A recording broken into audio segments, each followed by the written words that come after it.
Hey, thanks for joining me. Hope you're doing well. In 1885, William Warren, the first president of Boston University, published his work Paradise Found, The Cradle of the Human Race at the North Pole. In the book, he recites scientific explanations and ancient cosmology that all point to the same conclusion. Paradise is located at the North Pole. Warren points to the Garden of Eden at the North Pole, as well as Atlantis, Mount Meru, Avalon, and Hyperborea. Hyperborea, the ancient Greek paradise, broken down means beyond the aurora borealis. This emerald-colored light shoots out of the center of our plane, where there is a vortex leading into this long-lost paradise. In his book, Warren mentions the night skies of Eden, showing an early depiction of the aurora borealis. And over the years, many have suggested that Hyperborea was the original Garden of Eden. So Hyperborea, Eden, Avalon, Agartha, Shambhala, these are all different names that have been given over the years to the same paradise. Warren calls the North Pole the navel of the Earth, and like I've been saying, all compasses point north to this paradise, urging us to come pass into Earth's center, Earth's navel. He discusses the tree of life and its relation to this paradise. According to Genesis, at the center of the Garden of Eden stood a majestic tree. Its fruit was good for food. It was pleasant to the eyes, a tree to be desired. Similarly, many ancient cultures associated a tree of life, or world tree, with the center of the world, locating this tree at the true North Pole. The world tree is typically said to be a massive tree, extending high above the clouds with its roots deep in the underworld.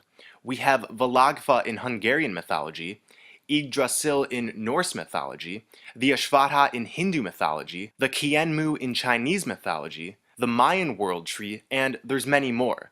Warren writes, "Where stood this tree was at once the source of all other trees, and the giver of immortality." Through the center vortex is paradise. It's the holy grail in which when we drink from, we achieve everlasting life. Like Warren says, immortality. The world tree was real. Its roots extended up from the underbelly of our flat Earth, and this organism spread out across our plane. This was an interconnected organism made up of giant trees. Most of what we call mountains and plateaus are the stumps of these trees. They, along with the tree of life, were cut down. And this truth is revealed to us in James Cameron's Avatar. The main tree of souls is said to be the closest connection to Eywa.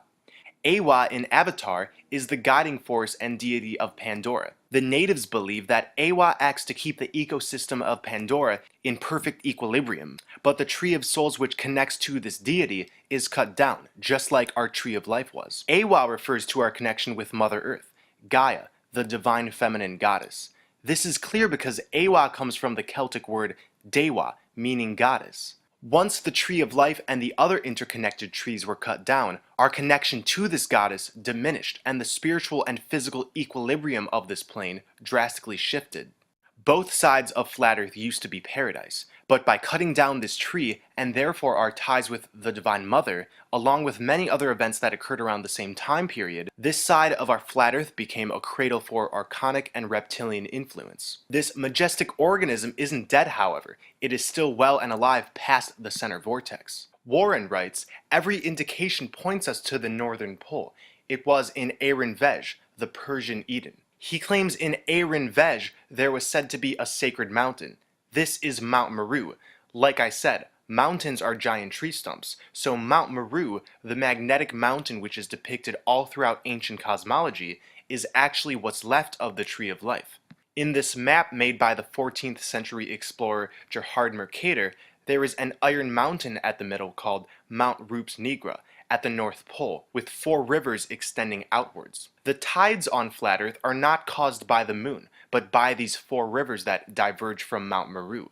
They breathe in and out, causing the tides. Eden was also said to have 4 rivers, and a river went out of Eden to water the garden, and from thence it was parted and became 4 heads. Mercator described the island in a 1577 letter to John Dee. In the midst of the 4 countries is a whirlpool, in which there empty these 4 indrawing seas which divide the north. Right under the pole there lies a bare rock in the midst of the sea. Its circumference is almost 33 French miles, and it is all of magnetic stone.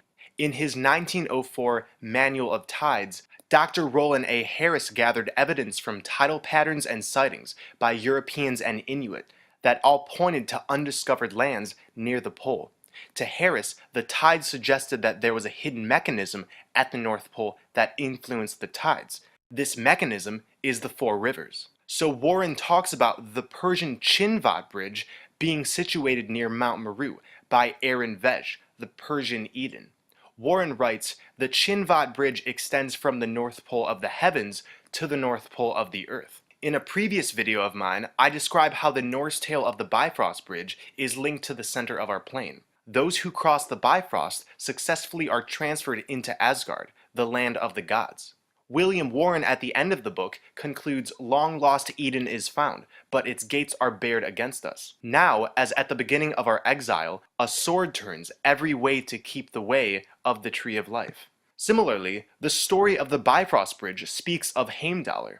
Heimdallr is the watchman of the gods, and he sits on the edge of heaven to guard the Bifrost Bridge, determining who crosses to and from Asgard. We know this is talking about the center of our plane because Heimdallr is often connected to Yggdrasil. In the same vein, one of the etymologies of the Chinvat makes it the bridge of the judge. This tells us there is a spiritual filter in place at the center vortex, meaning only those who vibrate at frequencies of love and truth can pass through. And after being in this matrix of control for so long, we must signify to the universe that our intent is divine, and therefore our passing into Eden won't have negative repercussions. To activate our intent and align it with the vibrations of truth, we're engaging in blood over intent. We're spilling our blood over the intent to bring forth heaven on earth, and this will be the spiritual marker that allows us to pass into the Garden of Eden, past the flaming sword, so we may drink from the Holy Grail. For the life of the flesh is in the blood, and I have given it for you on the altar to make atonement for your souls, for it is the blood that makes atonement by the life. The Saturn moon matrix, the various frequencies that hit us at every angle, along with a lifetime of indoctrination, has attempted to keep us in confusion. Blood over intent is our final announcement to the universe that we refuse to be kept in bondage or play into any false realities. It both raises our awareness and reprograms this hologram. The 2012 movie Upside Down is an allegory for our displacement out of Eden. The film starts with the main character Adam telling the story of his realm, where two worlds lay on top of one another. Two twin planets whirling together around one sun, but each with its own and opposite gravity. Now in our world, it's possible to fall up and to rise down. Adam and Eden are lovers. They are from the opposite worlds and therefore are not allowed to have intimate contact. Because of this, they are attacked one day, and Eden falls and hits her head. Adam grows up and finally is reconnected with Eden, only to find out she's forgotten all about him. The accident caused her to have amnesia. But over the course of the movie, Eden starts remembering Adam, and the paradise that was found in their love is rekindled. At the end, the love between Eden and Adam create everlasting ripples in reality, and because of this, both worlds become a paradise where the prejudice and separation are dissolved. At the beginning of the movie, we see an upside-down triangle. An upside-down triangle where the tip is pointing downwards symbolizes the female. When we bring the inverted triangle of the feminine together with the upright triangle of the masculine, we find balance. The upside-down triangle is pointing towards the source of the goddess, the black sun. The union between the masculine and feminine, as I've discussed in other videos, will reactivate our divinity. In the same vein, our union with the Garden of Eden will do the same, giving us everlasting life. The inverted triangle shows our flat, motionless plane on top, and it's all converging downwards, much like the singularity of a supposed black hole. I've said in other videos, black holes aren't in space. Space does not exist. It's a fabrication, along with our globe model, to ultimately hide the fountain of youth at the center. The reason black holes show a jet coming out is because they're slyly revealing to us that the aurora borealis shoots out of the center, where it's like a black hole, a vortex, sucking those who pass through in. Funny enough, at the beginning of 2016, Stephen Hawking came out claiming that black holes are a portal into another realm. Like the movie, we were once connected to Eden. Outside forces tampered with our connection to paradise, and now we must find our way back.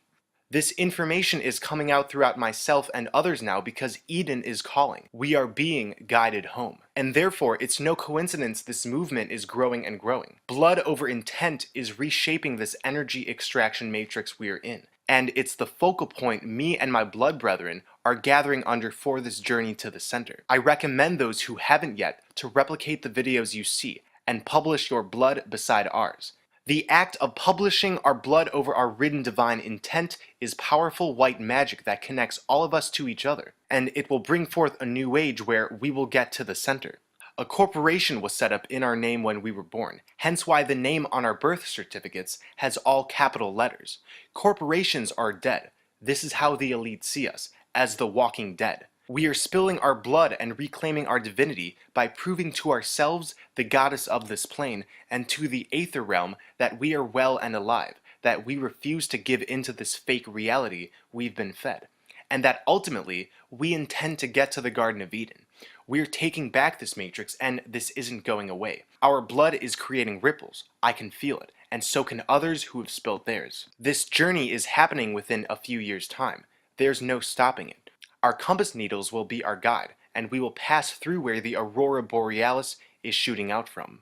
Green is go, and just like in Mario World, to get to the world underneath, we must go down the emerald pipe.